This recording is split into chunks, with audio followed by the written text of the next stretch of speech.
안녕하십니까. 이번 기계제로 팀 프로젝트 3조 발표를 맡게 된 발표자 김영주입니다.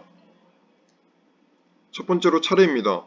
제품 선정, 제품 종류 및 소개, 기존 제품 재료, 대체 재료, 전망 및 질문 순으로 발표하겠습니다.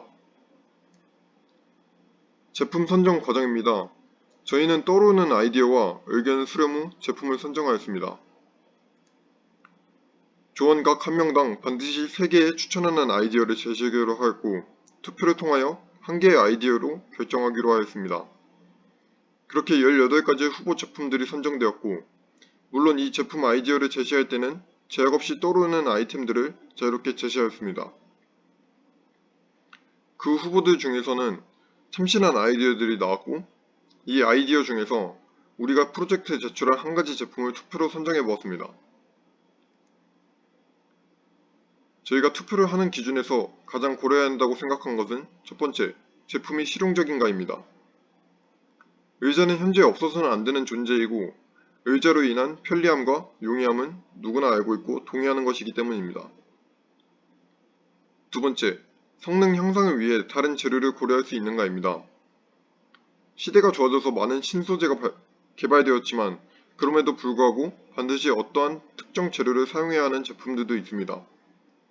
그렇게 다른 재료를 고려할 수 있는지가 두 번째 요소였습니다. 세 번째, 실현 가능한가입니다. 지금 우리의 기술로는 만들 수 없는 대체 제품, 억지로 끼워 맞추기 제품 선정이 아닌 실현 가능성이 있는 제품을 고려했습니다. 네 번째, 주변에서 흔히 볼 수 있고 사람들이 많이 사용하는 제품인가입니다. 주변에서 흔히 볼 수 없는 제품이라면 자료를 찾아보거나 할 때 힘들다는 점도 있지만 무엇보다 사람들의 관심이 떨어진다는 점이 있습니다. 그렇게 주변에서 흔히 볼 수 있는 제품으로 투표를 진행하였습니다. 그렇게 선정된 제품이 의자입니다. 의자의 제품이 선정되었고 다른 좋은 아이디어들도 많았습니다. 그렇지만 주변에서 흔히 못 본다거나 다른 재료를 굳이 쓰지 않아도 될 정도의 좋은 성능을 가진 제품들도 있었다는 이유와 의자는 저희가 생각한 고려해야 할 점 4가지 기준을 모두 충족시키는 제품이기 때문입니다.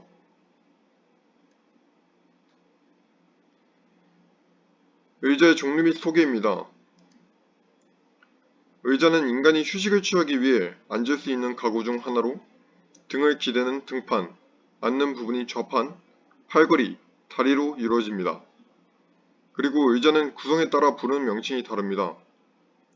1인 사용이 목적인 의자 중 등받이 또는 팔걸이가 없는 것을 스툴, 등받이가 붙어있는 것을 사이드 체어, 스툴에 등받이와 팔걸이가 붙어있는 형체는 암체어, 캠핑 의자라고도 불리는 덱체어 등이 있습니다. 저희는 이러한 여러가지 의자 중 암체어를 선택하였습니다.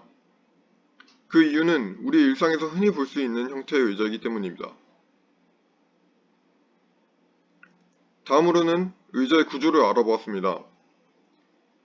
의자의 소재를 3가지 단위로 분류하면 구조재료, 충진재료, 표면재료로 나누어집니다. 이 재료에 따라 구조도 1차, 2차, 3차 구조로 나뉘어집니다. 1차 구조란 의자와 뼈대에 같은 부분을 의미하며 외부의 힘에 의해 의자의 구조가 지탱할 수 있는 부분을 의미합니다.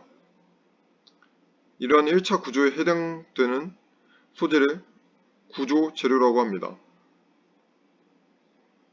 2차 구조란 구조 재료를 보완하고 1차 구조를 통한 피로가 육체에 전달되지 않도록 하는 부분으로 인체 근육과 같은 부분을 의미합니다. 이에 해당하는 소재를 충진 재료라고 합니다. 3차 구조란 충진 재료가 가진 재료적 측면을 보다 시각적으로 보완하기 위한 소재를 의미합니다. 의자가 가지고 있는 표면의 색, 질감 등 인간의 감성 요인에 관계된 부분을 3차 구조에서 표현합니다. 인체의 피부와 같은 부분을 의미하며 이를 표면 재료라고 합니다. 기존 제품의 재료입니다. 의자를 구성하는 재료는 적게는 1개에서 많게는 40여 가지 이상입니다. 저희는 불편한 부분의 특성을 고려하여 재료를 교체하였습니다.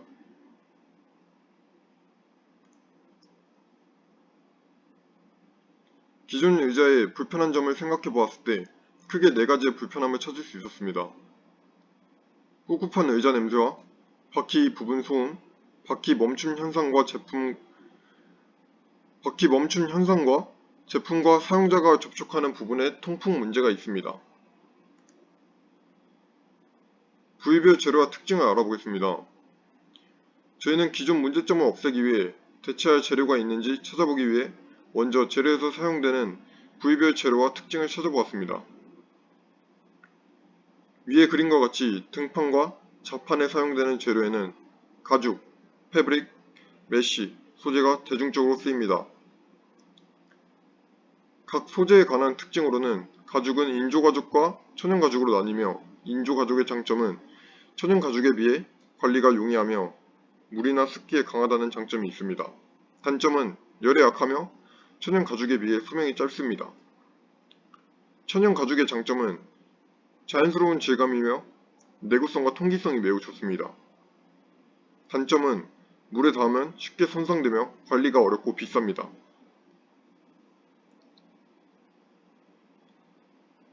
패브릭의 장점으로는 통기성, 보온성이 좋으며 오래 써도 변형이 심하지 않습니다. 대신 단점은 먼지나 진드기가 발생하기 쉽고 얼룩이나 오염 등이 잘 생깁니다. 다음으로 메쉬의 장점으로는 가볍고 통기성이 좋으며 땀 배출에 효과적이고 관리가 쉽습니다. 단점으로는 원단에 뚫려있는 구멍 사이에 이물질이 끼었을 때 세탁이 어려우며 내구성이 약하고 늘어지는 현상이 생길 수 있습니다.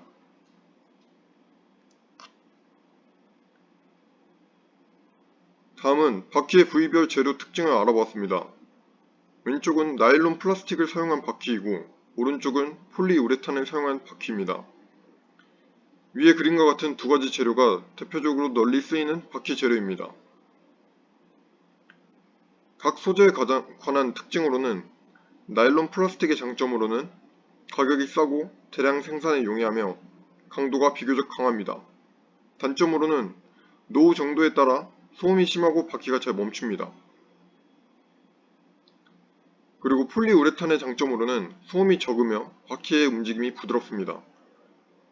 단점으로는 가격이 비교적 비싸고 강도가 플라스틱 바퀴에 비해 약합니다.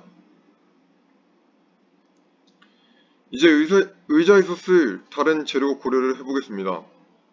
저희가 조사한 의자가 갖고 있는 문제점이라고 하면 꿉꿉한 의자 냄새, 바퀴 부분 소음, 멈춤 현상, 통풍 문제가 있습니다. 그러나 기존 재료들은 이런 문제점을 보완하기에 충분합니다. 예를 들어 꿉꿉한 의자의 냄새나 통풍 문제는 메쉬 소재의 의자를 사용하여 보완 가능하고 바퀴 부분 소음이나 멈춤 현상은 우레탄 바퀴를 사용하여 충분히 보완할 수 있습니다. 그래서 저희는 조금 다른 측면으로 대체 재료를 찾아보았습니다. 앞으로 계속 저희가 해결해 나가야 할 문제인 환경오염 문제에 대체 재료로 친환경적인 재료로 선택해 보았습니다. 첫 번째로 표면 재료 대체 재료인 폐플라스틱입니다.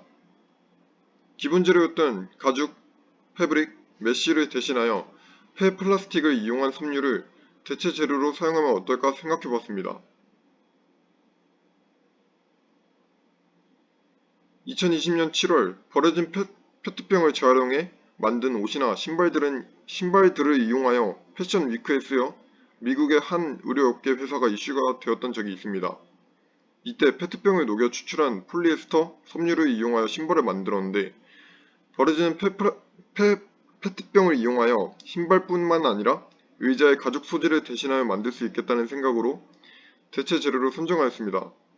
또한 신발뿐만 아니라 이 회사는 가방을 만들기도 했는데 동물성 재료나 동물 가죽이 전혀 들어가지 않은 페트병에서 추출한 안감을 사용하여 만들었습니다.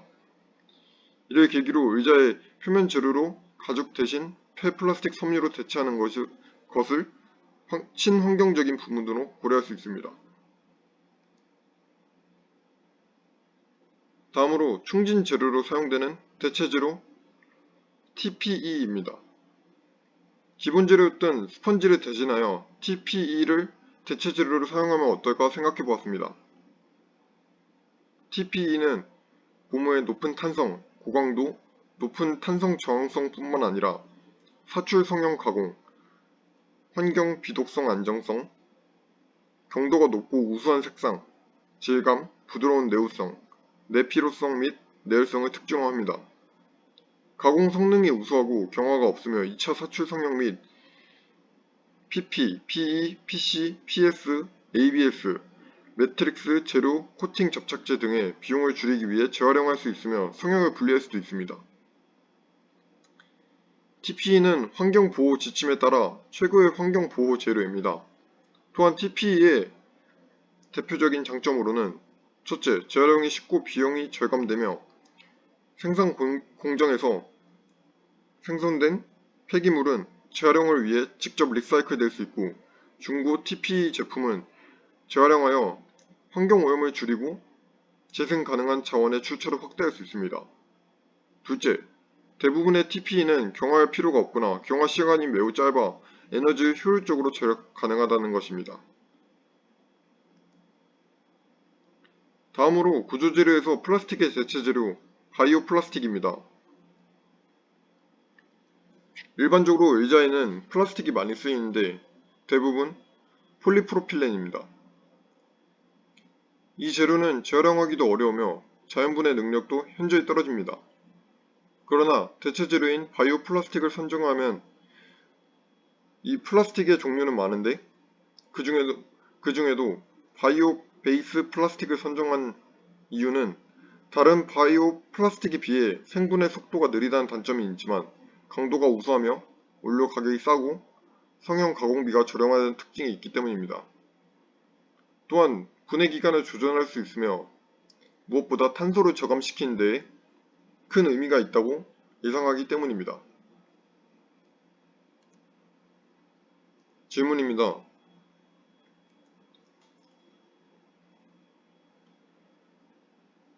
첫 번째 질문 답변으로는 시리즈 4에서 개발한 더블 라셀이라는 재료를 사용하여 소재는 같지만 구조를 다르게 하여 메쉬의 성능을 보완한 의자가 있습니다. 그리고 두 번째 질문 답변으로는 바이오 플라스틱은 처음 제작할 때부터 친환경적인 플라스틱을 만드는 것이고 폐플라스틱은 버려진 플라스틱 섬유에서 폐플라스틱은 버려진 플라스틱에서 섬유를 뽑아내어 다른 제품에 활용하는 것이라고 생각하면 됩니다. 이상 저희 조가 준비한 발표는 여기까지입니다. 궁금한 점은 교수님께서 말씀하신 대로 댓글에 남기시면 답변해 드리겠습니다. 감사합니다. 3조였습니다.